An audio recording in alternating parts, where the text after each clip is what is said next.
Hello दोस्तों, मैं रितेश राज SSC JEE 2024 में मेरी ऑल इंडिया रैंक 18 आई है।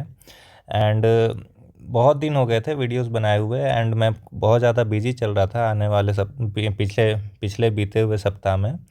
सो गाइज़, मैं बहुत दिन से सोच भी रहा था एंड आप लोगों की क्वेरी भी आ रही थी कि आप एक पीवाईक्यू क्वेश्चन सॉल्विंग करवाओ। सो आज से मैं पीवाईक्यू क्वेश्चन सॉल्विंग सीरीज़ ला रहा हूँ। इस वीडियो में मैं आपसे 10 से 15 क्वेश्चन मैं आप सॉल्व करवाऊँगा। मैं कोशिश करूँगा कि मैं इस टाइप की जो वीडियो है मैं रोज़ लेकर आऊँ। सो जो भी है मेरा जो अप्रोच रहता था क्वेश्चन को देखने का एंड जो भी एडिशनल पॉइंट्स रहेंगे मैं इन क्वेश्चन को जब जब सॉल्व करवाऊँगा तो आपसे शेयर करूँगा। सो जाहिर सी बात है, मैं इलेक्ट्रिकल इंजीनियरिंग बैकग्राउंड का हूँ तो मैं इलेक्ट्रिकल का ही सब्जेक्ट या पीवाईक्यू जो है वो सॉल्व करवा पाऊँगा। So let's start, let's come to the video. Maybe ये वीडियो जो है काफ़ी लेंदी भी हो सकती है, सो प्लीज़ इसको पेशेंटली आप लोग सुनना, एंड तक देखना। अब मैं श्योर हूँ कि आपके कॉन्सेप्ट में ये ऐड ऑन ज़रूर ही होगा। ये जो भी मैं कॉन्सेप्ट आपको बताऊँगा, जिस तरीके से मैं सॉल्व करूँगा, न्यूमेरिकल अप्रोच रखूँगा। So okay guys, let's come to the video. ज़्यादा घिसते नहीं है इंट्रोडक्शन को। सो यहाँ पे इस क्वेश्चन में a single phase transmission line is transmitting 1100 kilowatt power at 11 kV at unity power factor. If it has total resistance of 5 ohm, what is the efficiency of transmission line? ये question पूछा है, ठीक है। So first of all I draw transmission line जो कि single phase transmission line है। 5 ओम इसका resistance दिया है एंड ये मैंने ट्रांसमिशन लाइन बना दिया। 5 ओम रेजिस्टेंस है इसका एंड ये 1100 किलोवाट पावर जो है ये ट्रांसमिट कर रहा है। हमेशा ये आउटपुट में हम लोग लेंगे, ठीक है। उसके बाद फिर 11 kV, 11 kV इसका वोल्टेज है, लाइन का वोल्टेज है। अब यूनिटी पावर फैक्टर है, यानी कि cos फाई जो है आपका क्वेश्चन में गिवन है, cos फाई 1 है।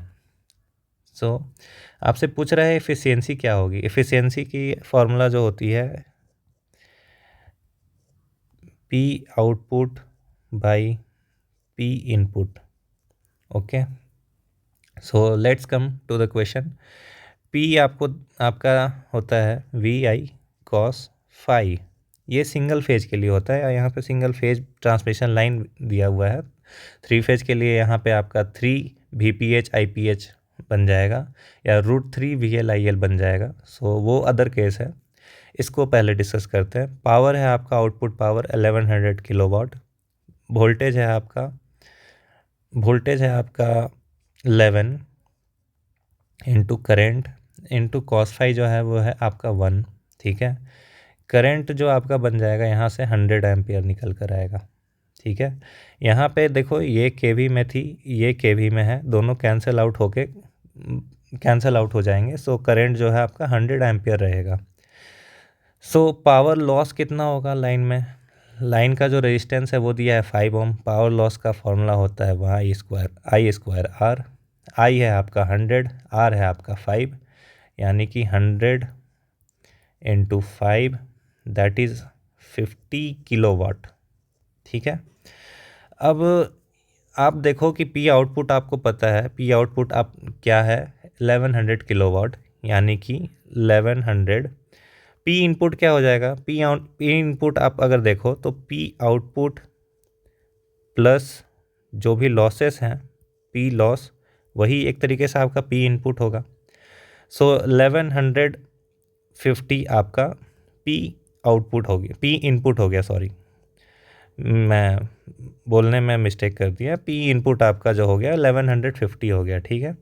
सो एफिशिएंसी आ रहा है 1100/1150, ठीक है। सो यहाँ पे मैं कैलकुलेट करता हूँ efficiency 1100 divided by 1150 that is equal to, नहीं ये कुछ गलत डेटा दिखा रहा है, 1150 इक्वल टू 95.7, ठीक है। 95.7% आपका जो है एफिशिएंसी आएगा। इस क्वेश्चन में आप देखोगे कि यहाँ पे जो ऑप्शन दिया है वो 99 है, ठीक है। अब ये जो क्वेश्चन था दोस्तों, इसमें मार्क्स टू ऑल मिला था। जो रिवाइज आंसर की आई थी एसएससी जेई की तरफ से, उसमें इस क्वेश्चन में मार्क्स टू ऑल मिला था, क्योंकि जो ये ऑप्शन दिए थे एक्चुअली आंसर जो था वो 95.7% रहता, बट यहाँ पे 99.54% ये लोग दे दिए थे, एंड कोई भी ऑप्शन मैच नहीं कर रहा था, ठीक है। जाहिर सी बात है, अगर आप इस स्टेप तक पहुँच जाते हो तो आप देख सी सकते हो कि 11 का अगर आप टेबल पढ़ोगे 115 का, तो ये जो नंबर है ये आपको 9 टाइम्स के बाद ही आएगा, ठीक है। तो इसके लिए आप गेस भी कर सकते थे कि जो एफिशिएंसी है हमेशा 9, पहला तो अक्षर उसका 9 ही रहेगा, तो 8, 8 और 100 तो कभी हो ही नहीं सकता कोई भी चीज़, किसी भी चीज़ का एफिशिएंसी। तो ये तीनों ऑप्शन को आप एलिमिनेट करके इसको टिक कर सकते थे, लेकिन चूंकि ये मार्क्स टू ऑल हुआ था, क्योंकि ये ऑप्शन ही गलत दिया था एसएससी वालों ने, सो इसमें सभी को मार्क्स मिला था। मैंने इस क्वेश्चन को अटैम्प्ट नहीं किया था। इसके पीछे रीज़न ये था कि ये पहला न्यूमेरिकल क्वेश्चन था। मेरे पास, मेरा क्या अप्रोच था पूरे एग्ज़ाम में कि मैं पहले जो थियोरेटिकल वन लाइनर हैं उसको अटेम्प्ट करूँगा, उसके बाद जो न्यूमेरिकल वाले क्वेश्चन हैं उसके पीछे मैं जाऊँगा। सो ओके गाइज, ये क्वेश्चन हो गया। अब आज चलते हैं दूसरे क्वेश्चन में। अब यहाँ पे मैं इसे रेज कर देता हूँ। हाँ, to determine the voltage regulation of synchronous generator, the direct load test suitable only for alternators with power rating.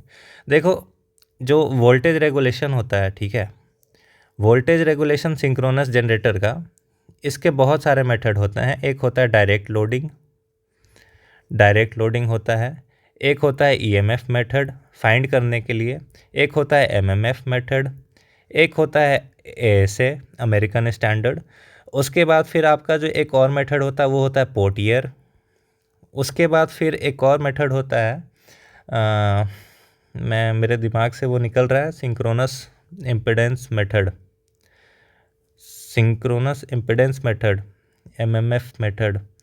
ये सिंक्रोनस इम्पिडेंस एड ईएमएफ को फिलहाल हाँ, एक अभी आया मेरे दिमाग में, जेडपीएफसी होता है, ठीक है दोस्तों। मैं बहुत टाइम से रिवाइज नहीं किया हूँ, तो मैं डायरेक्टली आपको क्वेश्चन सॉल्व करवा रहा हूँ, एंड कुछ चीज़ें जो थे वो मैंने पहले लिख दिए थे इस स्लाइड में।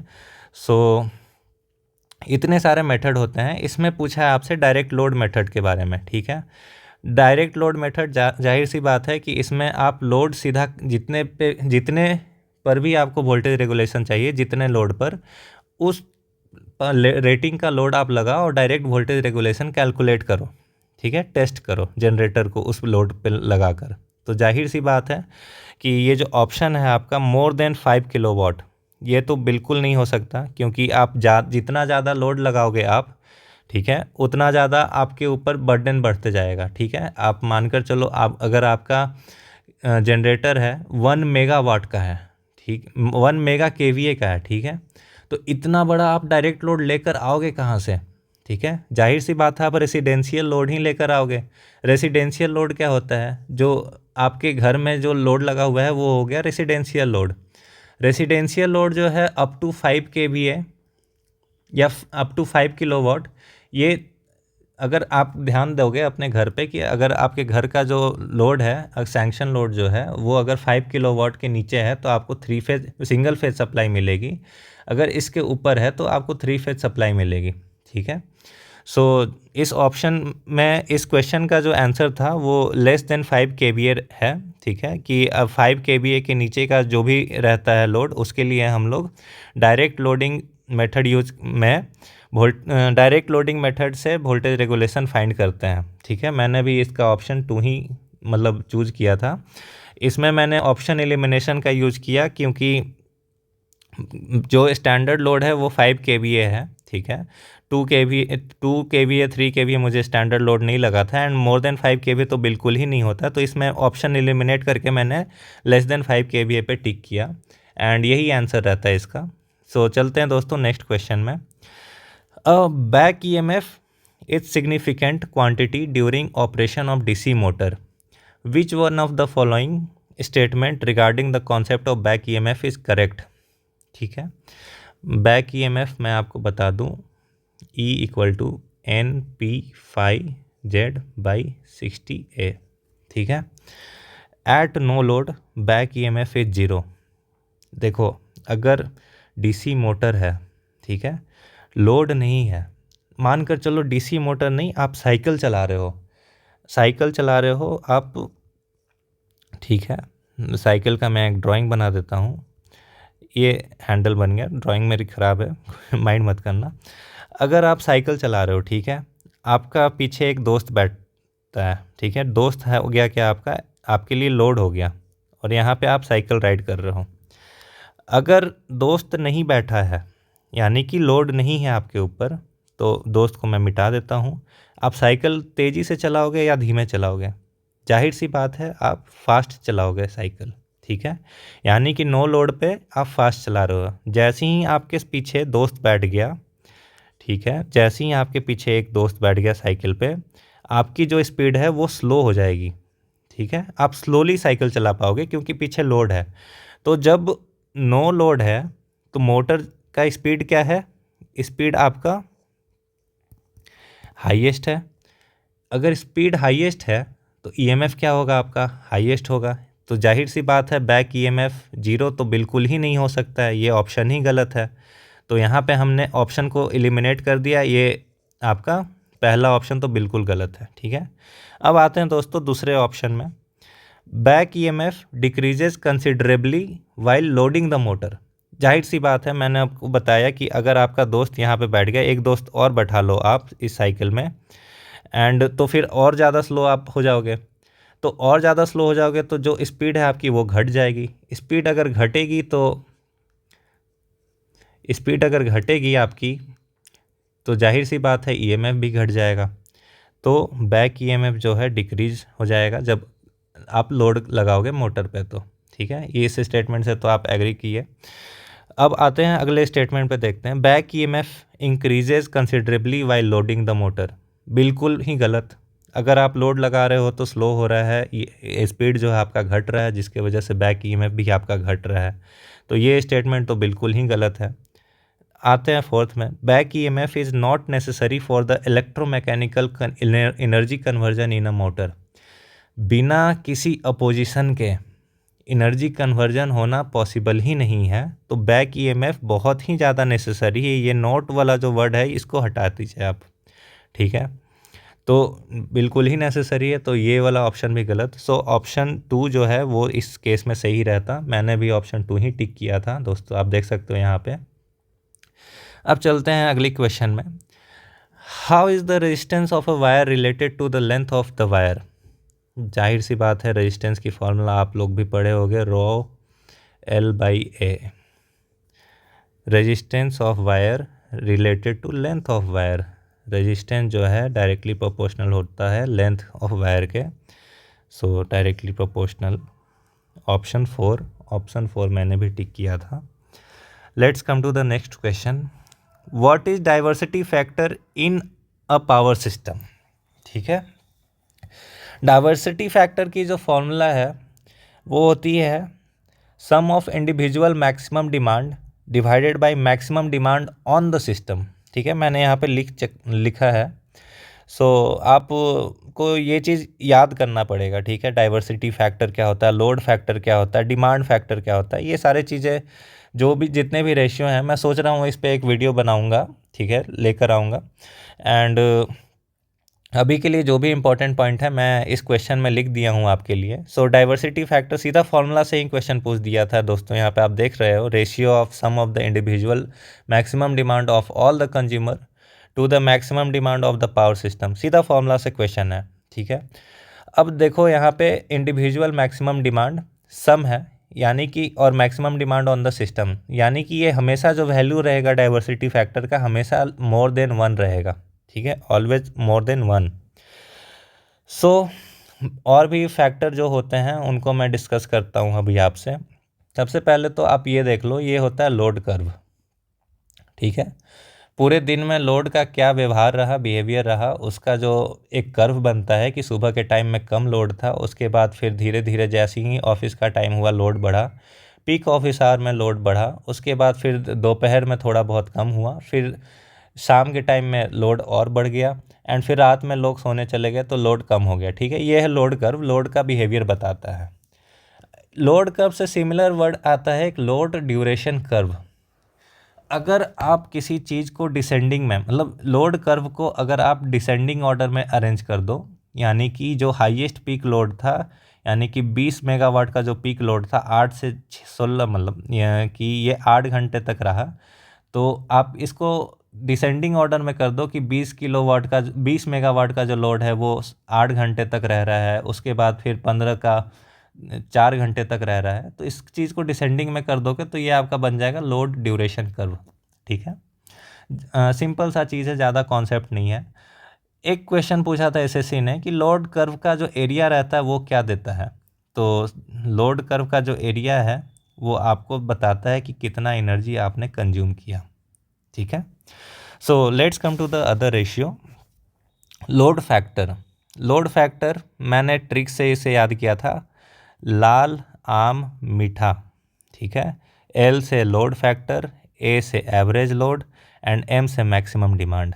ठीक है, लाल आम मीठा, load factor equal to average load by maximum demand. ठीक है, आपको अगर ट्रिक पसंद आया तो आप यूज कर सकते हो, नहीं तो अगर आपका कोई अपना ट्रिक है तो आप उससे भी याद कर सकते हो।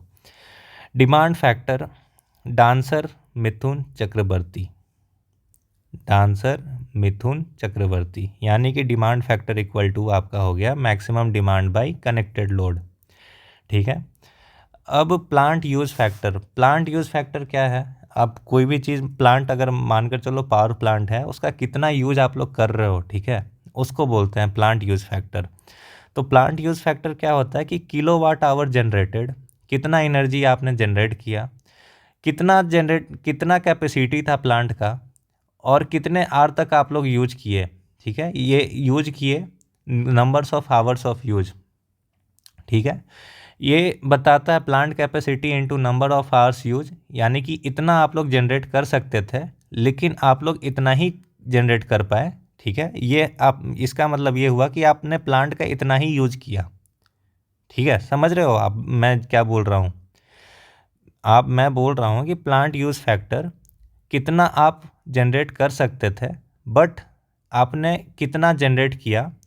प्लांट यूज़ फैक्टर मतलब जितना ज़्यादा हाई रहेगा उस प्लांट से आपका उतना यील्ड आएगा पावर का। ठीक है, अब आगे बढ़ते हैं। Capacity factor, capacity factor similar to plant use factor ही है, लेकिन बस इसमें लेट्स कम, कैपेसिटी फैक्टर होता है average load divided by rated plant capacity.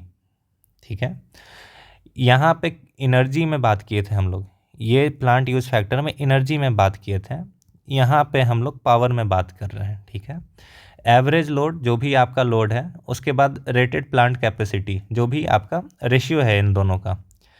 अब आते हैं यूटिलाइजेशन फैक्टर। यूटिलाइजेशन फैक्टर भी आपका मैक्सिमम डिमांड, कितना मैक्सिमम आप यूटिलाइज कर रहे हो प्लांट का। ठीक है, तो maximum demand divided bye rated plant capacity. ठीक है, एक रिजर्व कैपेसिटी होता है कि कितना रिजर्व है, यानी कि प्लांट कैपेसिटी जो भी होता है उसमें से मैक्सिमम डिमांड अगर आप हटा दोगे तो वो आपका रिजर्व कैपेसिटी रहता है। इस पे एक क्वेश्चन बना था कि कोल्ड रिजर्व और हॉट रिजर्व क्या होता है, तो मैं जो वीडियो बनाऊंगा इस टॉपिक पे उसी में आपको समझा दूंगा। अब आगे बढ़ते हैं दोस्तों, क्वेश्चन नंबर 6 में, A dash is a failure in power system of interconnected parts in which the failure of a part can trigger failure of successive part। ठीक है, अब देखो यहाँ मैंने ऑप्शन 4 चूज किया। ऑप्शन 4 मैंने किया क्या था कि ऑप्शन एलिमिनेशन से पता किया कि ब्लैकआउट मैं पढ़ के गया था। ब्लैकआउट होता क्या है कि आपके जो रीजन है, आपका जो कॉलोनी है, जो जहाँ भी आप रहते हो वहाँ पे कंप्लीट इंटरप्शन आ जाए पावर का, यानी कि पावर ही चला जाए, वो होता है ब्लैकआउट। ब्लैकआउट से ही एक मिलता जुलता टर्म है ब्राउन आउट। ब्राउन आउट क्या होता है, अगर आप देखे होगे कि अगर आप गांव में रहते हो तो आप देखे होगे कि वोल्टेज बहुत सारे टाइम पे कम आता है। ठीक है, वोल्टेज अंडर वोल्टेज आता है। तो ये जो फेज होता है ब्राउन आउट का, इसमें आपका temporary reduction in system voltage आता है या कैपेसिटी, ये इसलिए करते हैं कि वे चाहते हैं कि सिस्टम यानी कि जो भी आपका अप्लायंस है वो आपका काम करते रहे, ठीक है। अप्लायंस में आपका कोई दिक्कत नहीं आता है, वो बस अपना रेटेड कैपेसिटी से थोड़े बेलो पे काम करता है वो जो अप्लायंस है, पावर रहता है मेंटेन। और ये हो सकता है कि कहीं कुछ फॉल्ट है उसके वजह से भी ब्राउन आउट हो सकता है, ठीक है। अब ये देखो ब्लैकआउट एंड कैस्केड ट्रिपिंग, यहाँ पे ब्लैकआउट तो बिल्कुल ही नहीं होता क्योंकि मुझे पता है कि ब्लैकआउट में मतलब सक्सेसिव फेलियर जो है, मतलब ये यहाँ पे बात कर रहा है सीरीज ऑफ फेलियर, ठीक है। सीरीज ऑफ फेलियर जो कैस्केडिंग होता है उसमें ही हो सकता है। कैस्केडिंग क्या होता है कि ये आपका आउटपुट है, इसका आउटपुट अगले के इनपुट में, अगले का आउटपुट जो है वो उसके अगले के इनपुट में, इस तरीके से जो कनेक्शन होता है इसको कैस्केडिंग बोलते हैं, ठीक है। कैस्केडिंग, कैस्कोडिंग, ये आप लोग एनालॉग इलेक्ट्रॉनिक्स में पढ़ोगे तो ज़्यादा अच्छे से समझ में आएगा। कैस्केडिंग ट्रिपिंग में क्या होता है कि सीरीज ऑफ सिक्वेंशियल ट्रिपिंग होता है। अगर मानकर चलो कि ये ट्रिप किया तो ये भी ट्रिप करेगा, ये भी ट्रिप करेगा, ये भी ट्रिप करेगा, ठीक है। इसको बोलते हैं कैस्केडिंग ट्रिपिंग। तो मैंने इसमें ऑप्शन 4 चूज़ किया था जो कि सही है। So let's come to other question. Question number 7, consumer associated with the ringman distribution scheme experiences dash compared to the radial distribution scheme। अब मैं आपको बताता हूँ रिंग मैन डिस्ट्रीब्यूशन और रेडियल डिस्ट्रीब्यूशन क्या होता है, ठीक है। ये आप मानकर चलो ये है आपका सबस्टेशन, ठीक है। सबस्टेशन और ये है आप लोड। सबस्टेशन से लोड को जो लाइन निकल रहा है वो रेडियली निकल रहा है, ठीक है। तो ये हो गया रेडियल डिस्ट्रीब्यूशन सिस्टम। अगर मानकर चलो इधर भी कोई लोड होगा तो उसको भी ऐसे जा रहा है, ठीक है। ये हो गया आपका रेडियल।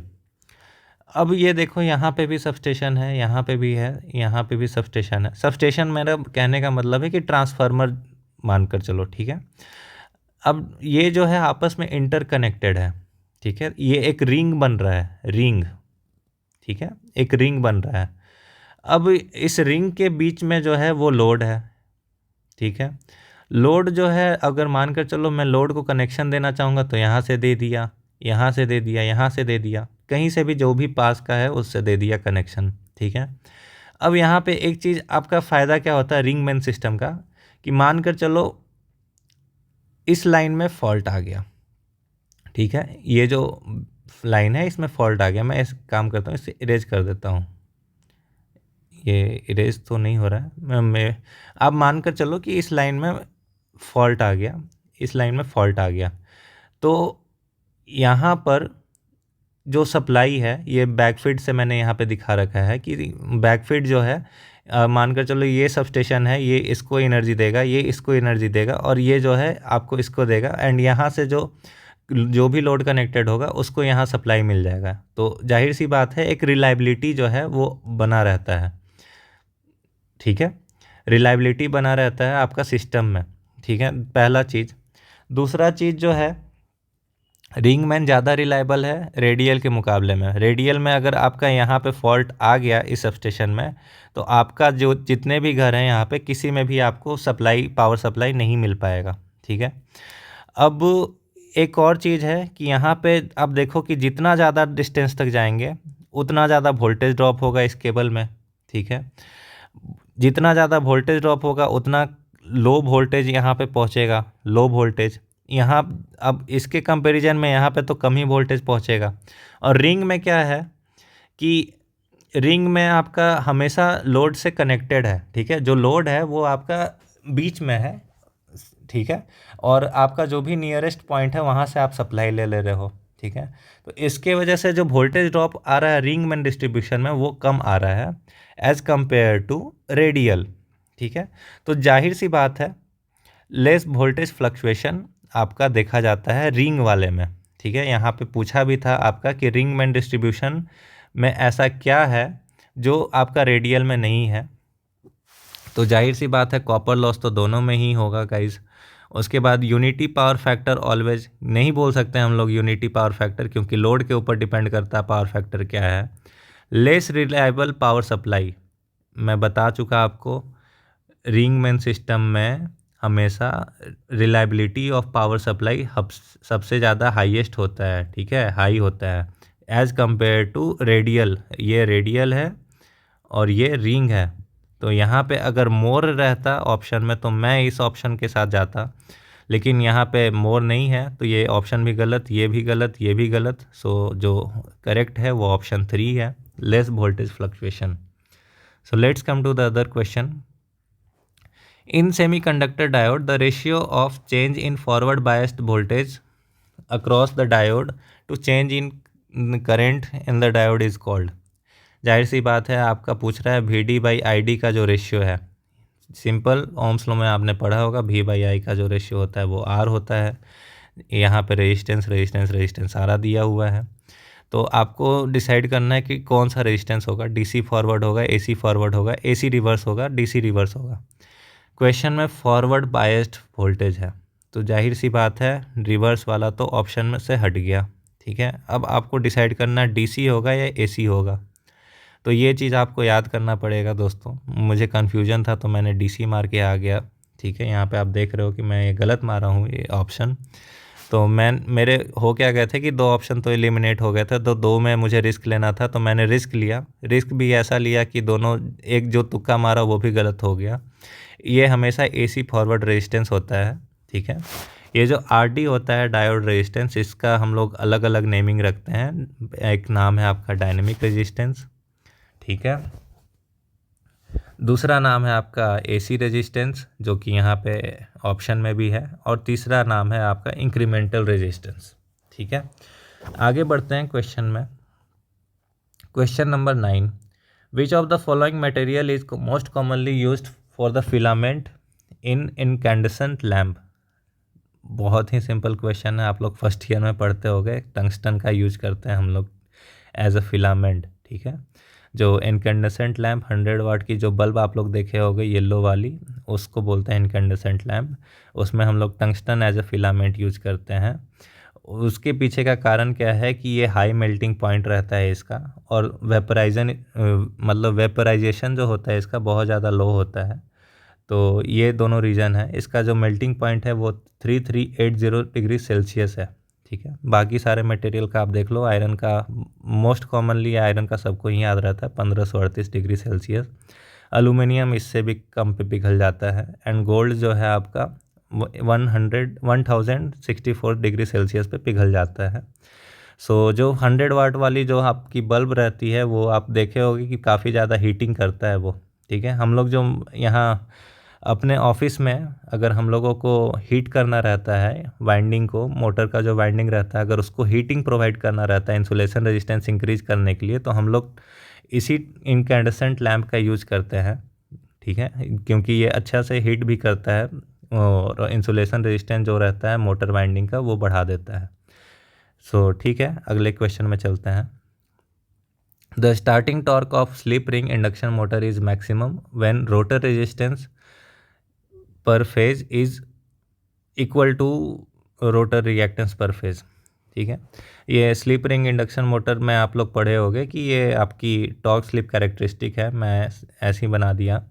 अब ये आपका जो है नॉर्मल रेजिस्टेंस पे है, ठीक है, नॉर्मल रोटर रिएक्टेंस रेजिस्टेंस पे कर्व है। जब आपका रेजिस्टेंस आप बढ़ाओगे रोटर रेजिस्टेंस, तो आपका जो कर्व है ये इस तरीके से आते जाएगा। जब आप बढ़ा के आप इसको रिएक्टेंस के बराबर कर दोगे तो आपका जो कर्व है वो इस तरीके से होगा। एंड यहाँ पे लिखा हुआ है starting torque of slip ring induction motor is maximum. Maximum कब होगा आपका? रोटर रेजिस्टेंस जब है, rotor resistance R2 equal to SX2। SX2 S जो है आपका स्टार्टिंग में 1 होता है, तो ये जो R2 है वो आपका X2 के बराबर हो जाएगा, ठीक है। तो जो सही ऑप्शन है R2 equal to X2, option 4। मैंने भी ऑप्शन 4 ही मारा था। सो ठीक है दोस्तों, अभी 10 क्वेश्चन मैं आज के लिए करवाता हूँ। मैं कोशिश करूँगा कि कल भी 10 क्वेश्चन आप लोगों को करवाऊँ, एंड इसी तरीके से आप जुड़े रहो। मैं ट्राई करूँगा कि एग्ज़ाम से पहले आपके जितने भी पिछले 4 साल के जो क्वेश्चन पेपर हैं वो मैं आपसे सॉल्व करवा दूँ। सो ठीक है दोस्तों, आज की वीडियो में इतना ही। आप आई होप कि आपकी तैयारी जो है बहुत अच्छे से चल रही होगी। And all the best for your preparation. And आपको कुछ भी डाउट है तो मेरे आप इंस्टाग्राम पे पूछ सकते हो, टेलीग्राम चैनल पे जुड़ सकते हो। मैंने कुछ अपने प्रिपरेशन के दौरान जो भी नोट्स मैंने पढ़े थे PDF फॉर्मेट में, मैं वहाँ पे डाल कर रखा हूँ। सो ठीक है everyone, good night, have a nice prep.